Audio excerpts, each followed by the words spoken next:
How to edit profile on Twitch. Are you guys facing issue to edit your profile on Twitch application? If that's so, then this video might help you out. Without further ado, let's dive into the video. To edit profile on your Twitch application, first of all open Twitch on your mobile device.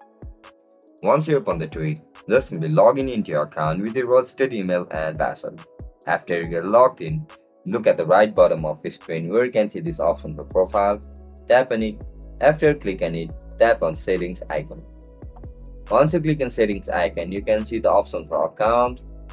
Now click on edit profile. After you click on edit profile, you will be able to manage your personal information from this section. You can change your username, your display name.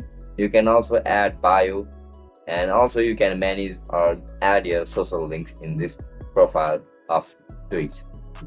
If you want to change the profile picture, you can also check out our guide on how to do it.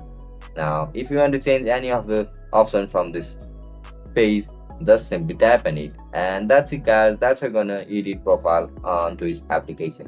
If you guys found this very helpful, don't forget to subscribe. Bye bye.